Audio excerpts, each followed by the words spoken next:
ஆனா இதுல கொடுமை என்னன்னா, அறிஞர் அண்ணாவையும், தந்தை பெரியாரையும் இழிவுபடுத்துகிற ஒரு மாநாட்டில் அதிமுகவினுடைய முன்னாள் அமைச்சர்கள் போய் உட்கார்ந்திருந்ததும், அவர்கள் கண்ணு முன்னாடியே இப்படி அண்ணாவை இழிவுபடுத்தி ஒரு வீடியோ வெளியிட்ட சமயத்தில் கூட அவர்கள் அமைதியாக இருந்ததும் கடுமையான விமர்சனத்துக்கு உள்ளாச்சு.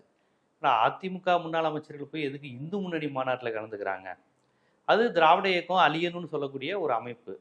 அந்த அமைப்புக்கு போய் ஒரு திராவிட கட்சியை சேர்ந்தவங்க போகலாமா? அப்படிங்கிறது கேள்வியா இருந்தது. ஆனா அவர்கள் எதை குறித்தும் ஒரு மரியாதை கூட சரி அதிமுககாரங்க வந்திருக்காங்களேங்கிற ஒரு மரியாதை கூட இல்லாம, அவர்கள் வந்து பெரியாரை பற்றியும், அண்ணாவை பற்றியும் இழிவுபடுத்தி ஒரு வீடியோ வெளியிட்டிருக்கிறாங்க. இது கடுமையான விமர்சனத்துக்கு உட்பட்ட நிலையில், நம்முடைய விருதுநகர் மாவட்டத்தைச் சேர்ந்த முன்னாள் அமைச்சர் ராஜேந்திர பாலாஜி கடுமையான எதிர்வினை ஆற்றியிருக்கிறார்.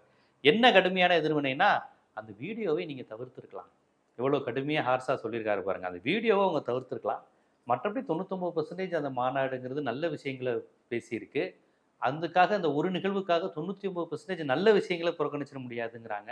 நல்ல விஷயம்னு எத சொல்றாங்கன்னு தெரியல. இந்து அறநிலைத்துறையை நீக்கணும்னு சொன்னதா? இந்து வாக்குகளை ஒருங்கிணைப்போம்னு சொன்னதா? எந்த அடிப்படையில அங்க என்ன பேசப்பட்டது? முழுக்க முழுக்க மத வெறுப்பு பேசப்பட்டது. மாலிக் கபூர், விஜயநகர பேரரசுன்னு பேசப்பட்டது. முஸ்லிம்கள் எண்ணிக்கை அதிகரிக்குதுன்னு பேசப்பட்டது. இதுதான் முருகன் மாநாடா?